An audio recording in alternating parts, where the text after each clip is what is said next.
ሰላም ጤና ይስጥልኝ እንዴት ናችሁ? ለዚህ ቻናል አዲስ ከሆናችሁ ሰብስክራይብ በማድረግ ቤተሰቦች እንድትሆኑ ጋብዛለሁ። ቪዲዮ ላይክ በማድረግ ጀምሩት። እንዲሁም ቪዲዮ አይታችሁ ስትጨርሱ የእናንተን ሐሳብ አስተያየት ኮሜንት ላይ አስቀምጡልኝ። እንግዲህ ዛሬም እንደተለመደው በአዲስ ቪዲዮ መተናል። እንደውን ጊዜው ማለት ነው። እንግዲህ ዛሬ ትንሽ የሚያሳዝን ነገር ተፈጥሯል እውነት ለመናገር በሩታ በኩል ማለት ነው። በእነ አብርሃም በኩል ደግሞ ደስታ ላይ ናቸው አብርሃም እና ሄርሜላ ማለት ነው። እንግዲህ ሁለቱንም ነገሮች ሰፋ አድርገን እንመለከታቸዋለን። እስከ መጨረሻው ድረስ አብራችሁ እንድትቆዩ በአክብሮት እጋብዛለሁ። እንግዲህ ዛሬ አብርሃም እና ሄርሜላ ለሄርሜላ ቀለበት ሊያደርግላት እንደሆነ ይፋ አድርገዋል እና እንግዲህ ያከበሩ ነው። እጅግ በጣም ደስታ ላይ ናቸው ማለት ነው። እንግዲህ የዚህ ዓለም ነጸብራቅ ነገር ነው ዛሬ የታየው ማለት ነው። አንዱ ቤት ሀዘን ሲሆን አንዱ ቤት ደግሞ ደስታ ይሆናል። ይሄ እንግዲህ ተፈጥሮ ነው። ምንም ማድረግ አንችልም፣ ማናችንም ልንቀይረው አንችልም። እንግዲህ አብርሃም እና ሄርሜላ እጅግ በጣም ደስ የሚል ጊዜን እያሳለፉ ነው። በጣም ተደስተዋል ሁሉም ማለት ነው። ቀለበት ሊያደርግላት እንደሆነ ሰምተናል ማለት ነው። በሰርግ ዘፈን ታጅበው ነበረ የመጡት እና እንግዲህ አብርሃም እና ሄርሜላ እንደወሰኑና ወደ መጨረሻው ጉዞ እየሄዱ እንደሆነ እንግዲህ እያሳዩን ነው ማለት ነው። እንግዲህ የአብርሃም ድርጊትም የሚያሳየው ይህን ነው። እንግዲህ ቆርጦ ወስኖ ከሩታ ተለይቷል ማለት ነው። እንግዲህ ድጋሚ ወደ ሩታ ህይወት ይገባል አይገባም የሚለውን ጊዜ የሚፈታው ቢሆንም ነገር ግን አሁን ላይ ሰሞኑን ባለው አቋም ግን ከሄርሜላ ውጭ ወደ ውጭ እያለ ይመስላል አብርሃም ማለት ነው። ምክንያቱም በተደጋጋሚ ስናየው ወደ ሄርሜላ እየተጠጋ ነው።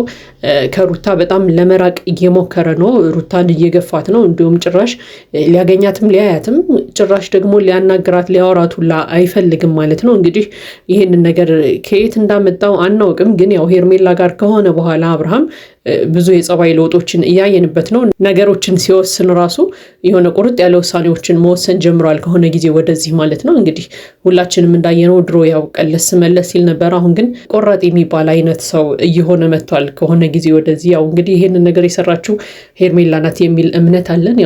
ሰዎች አብረው እየኖሩ አብረው እየቆዩ በሄዱ ጊዜ ተመሳሳይነት ያለው ባህሪን እየያዙ ይሄዳሉ እና እንግዲህ ሄርሜላ የራሷን ጸባይ ያጋባችበት ይመስላል አብርሃም ላይ የተወሰነ ማለት ነው። ምክንያቱም አብርሃም እንደዚህ አይነት ቆራጥ ሰው ሆኖ አናውቀውም። ነገር ግን አሁን ላይ በቃ ማንንም የማይሰማ አይነት ሰው እየሆነ ነው። በራሱ ሀሳብ ብቻ ነው የሚሄደው።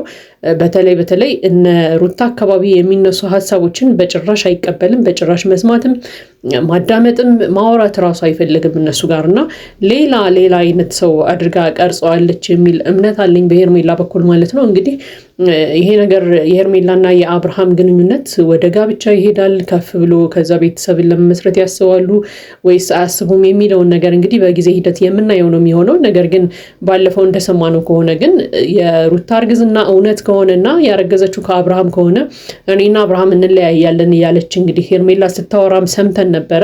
እንግዲህ ዛሬ ደግሞ ምን ተገኝቶ ወደ ቀለበት ማሰብ ላይ እንደደረሱ አናውቅም። ምክንያቱም በቃ ሩታ እርጉዝ እንደሆነች ተረጋግጧል። ነገር ግን እርግዝናው የአብርሃም ይሆን አይሆን ደግሞ የሚለው እንግዲህ ሲጣራ ሄርሜላ ከአብርሃም ትርቃለች አትርቅም የሚለውን ደግሞ እንግዲህ የምናየው ነው የሚሆነው ማለት ነው። እንግዲህ በሌላ በኩል ደግሞ ሩታ እጅግ በጣም ዛሬ አዝና ነበረ፣ ስታለቅስ አይተናታል። እንግዲህ አብርሃም እጅግ በጣም ስሜቷን የሚጎዳ ነገርን ተናግሯት ሄዷል ማለት ነው። እንግዲህ ሁልጊዜ እንደምንለው ለዚህ ነገር ተጠያቂዎቹ ዳኒና ሜሪ ናቸው። አብርሃምን ትላንትና ለምን እንደጠሩት ሁላ አናውቅም። አብርሃም ከሄርሜላ ጋር እንደሆነ እያወቁ ከሩታ ጋር ተመልሶ አንድ ላይ መሆን እንደማይፈልግ እያወቁ በተጨማሪም ደግሞ የሩታን እርግዝና ባላመነበት ሁኔታ ሩታ እርጉዝ አይደለችም እያለ እየተከራከረ ባለበት ሁኔታ ሩታ እርጉዝ ስለሆነች ናና እና ክብር ብለው መደወል ይሄ እብደት ነው። በቃ እነሱ ደውለው ጠርተውት አብርሃም ቦታው ላይ ተገኝቶ ሩታን ስሜቷን ምን ያህል ስብርብር አድርጎት እንደሄደ እያየን ነው። እንግዲህ ይሄ ሁሉ ነገር የተፈጠረው በነ ዳኒና በነ ሜሮን ምክንያት ነው።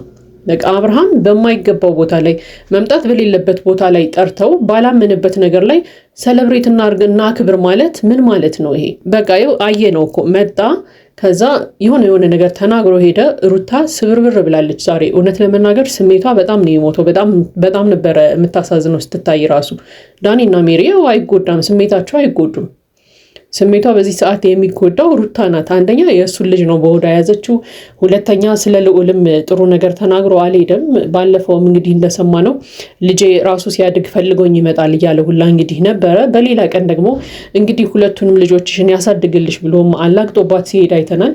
ትላንትና ደግሞ ዳኒን ሁላ እንግዲህ በቃ እርጉዝ ከሆነች አንተ ቀፍላት እያለም እንግዲህ የማይሆኑ ቃላትን ሲናገር ነበር።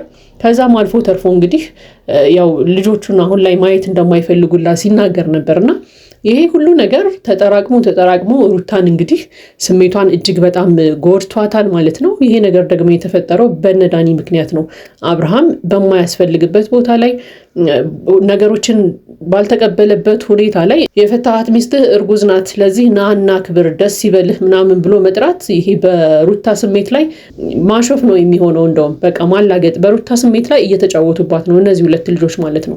እስከዛሬ ድረስ እንግዲህ ሩታ አልገባትም። ሁለቱ ልጆች አብረዋት ሲሆኑ በቃ ለሷ የሚጨነቁ ለሷ የሚያስቡ ምናምን ነው የሚመስሉት። ግን እስከዛሬ ድረስ ባየናቸው ነገሮች በሙሉ ከመጀመሪያው ጀምራችሁ ካያችሁ ዳኒና ሜሪ ያሉበት ውሳኔ በሙሉ ሩታን ጎድቷት ነው እያለፈ ያለው። ዛሬም ያየነው ይሄንን ነው። ሩታ በዚህ ጊዜ እርጉዝ ሆና እንደዚህ አይነት ነገር ከአብርሃም መስማት ማለት እጅግ በጣም ከባድና መጥፎ ነገር ነው ለሩታ። ስለዚህ አንዳንድ ጊዜ በዙሪያችን ያሉ ሰዎችን ጸባያቸው ምናምን በደንብ ብናውቅ መልካም ነው የሚል ሀሳብ አለኝ። ለማንኛውም ግን ከዚህ በኋላም አብርሃም ባታገኘው መልካም ነው። በቃ ከዚህ በላይ ሊጎዳሽ አይችልም። አብሮሽ ቢኖር ራሱ የሚጠቅምሽ ሰው አይነት ስላልሆነ ማለት ነው። ከዚህ በኋላ የፈለገውን ያድርግ፣ የፈለገው ከሄርሜላ ጋር መኖር ነው። በቃ ሂዷል። አብረው ከሄርሜላ ጋር እንግዲህ የወደፊቱን ህይወት ያስምርለት ነው የሚባለው። ስለዚህ ተለያይታችኋል፣ በግድ ያንቺ ሊሆን አይችልም። በቃ ሰው ተገዶ ፍቅር በሌለበት ቦታ ላይ መቆየት አይችልም። ይሄ ተፈጥሮ ነው። እንግዲህ ተፈጥሮ ጋር መጋፈጥ አንችልም። ስለዚህ አብርሃም ሄርሜላን መርጦ ሄዷል። በቃ ይሄንን ነገር አምነሽ መቀበል አለብሽ። አምነሽ ተቀብለሽ የራስሽን ሰላማዊ ኑሮ ብትኖሪስ፣ ልጆችሽን ይዘሽ እኮ ሰላማዊ ኑሮ መኖር ትችያለሽ። ግዴታ አብርሃም አያስፈልግሽም። በተለይ ደግሞ አልፈልግሽም ብሎ ከሄደ በኋላ ምንም ላንቺ የሚያስፈልግሽም ሰው አይደለም። ለምነሽ ወይ ደግሞ አስገድደሽ ቤትሽ ልታስገቢው አትችይም። ከሄደ ይሂድ። ነገር ግን ደግሞ አብርሃም እየመጣ እንደፈለገ የሚፈልገውን ነገር ተናግሮ ደግሞ ስሜትሽን ጎርቶት እንዲሄድ ደግሞ አትፍቀጅለት። በቃ አብርሃምን አታግኘው፣ የራስሽን ኑሮ ኑሪ። ምክንያቱም አብርሃም የሆነ ነገር ጣል አድርጎ ይሄዳል። መጨረሻ ላይ የምትጎጂው ራስሽ ነሽ። አብርሃምን ባገኘሽው ቁጥር እየተጎዳሽ የምትሄጂው አንቺ ነሽ። ስለዚህ አብርሃም በስሜትሽ እንዲጫወትበት አትፍቀጂ። በዙሪያሽ ያሉት ዳኒና ሜሪ ደግሞ በተለይ በአንቺ ስሜት እንደፈለጉ እየተጫወቱብሽ ነው። በቃ አንቺ ነሽ መጨረሻ ላይ የምትጎጂው። ያው ዛሬ እኮ ስታለቅሽ ምናምን አየንሽ አይደለ? እነሱ ጋር ምንም የሚፈጠር ነገር የለም። ዳኒም ሜሪም አይዞሽ ብለው አባብለውሽ ነገሩ ያልፋል፣ አለቀ። አንቺ ነሽ ቤትም ገብተሽ የምታብሰለሲው የምትጎጂው። ስለዚህ በዚህ እርግዝና ስሜት ላይ ሆነሽ ጭራሽ ተጨማሪ ደግሞ የሚረብሽሽ ነገር መኖሩ በጣም ነው የሚያሳዝነው እውነት ለመናገር። ምክንያቱም ያው የእርግዝና ስሜት በራሱ ከባድ ስለሆነ ማለት ነው። ሰላማዊ ኑሮ ላይ ሆናችሁ ራሱ አልቅሽ የሚላለ ይከፋል ምናምንና አሁን አንቺ ያለሽበት ሁኔታ ደግሞ በእርግዝና ላይ ጭራሽ ጭቅጭቅ ተጨምሮበት ሰላማዊ ያልሆነ ነገር ተጨምሮበት ከባባድ ደግሞ መጥፎ ቃላቶች ተጨምሮበት እጅግ በጣም ነው የሚከብድሽ። ለአንቺም ብቻ ሳይሆን ለተጸነሰው ልጅ ራሱ ከባድ ነው። ለአእምሮ እድገቱ ጥሩ አይሆንም እናት እየተከፋች ከሆነ ማለት ነው በእርግዝና ጊዜ። ስለዚህ ራስሽን ራቅ አድርገሽ ሰላምሽን የምትፈጥሪበትን ነገር ብትፈጥሪ መልካም ነው። በቃ አብርሃም መሄዱን አምነሽ ተቀበይ። አብርሃም ጋር ተለያይታችኋል፣ ተፋታችኋል። የልጆችሽ አባት ነው። ነገር ግን አንቺ ጋር ደግሞ ባል አይደለም፣ በቃ ባለቤትሽ አይደለም። ስለዚህ እሱ የራሱን ኑሮ ይኑር፣ አንቺም የራስሽን ኑሮ ኑሪ። ግዴታ ኃላፊነት በሚጠየቅበት ጊዜ ወይ ደግሞ የአብርሃም ግዴታ በሆነበት ነገር ግን መጥቶ እንዲያግዝሽ ግዴታው እስከሆነ ድረስ መጥቶ ማገዝ አለበት። ከዛ በዘለለ ግን አብርሃምን ወደ አንቺ ለመመለስ አንቺ ጋር እንዲኖር ለማድረግ ምናምን ባትታገይ መልካም ነው የሚል ሀሳብ አለኝ። ይህ እንግዲህ የኔ ሀሳብ አስተያየት ነው። የእናንተን ሀሳብ አስተያየት ኮመንት ላይ አስቀምጡልኝ። ለዚህ ቻናል አዲስ ከሆናችሁ ሰብስክራይብ በማድረግ ቤተሰቦች እንድትሆኑ ጋብዛለሁ። ቪዲዮውን ላይክ በማድረግ አበረታቱን። መልካም ጊዜ ይሁንላችሁ።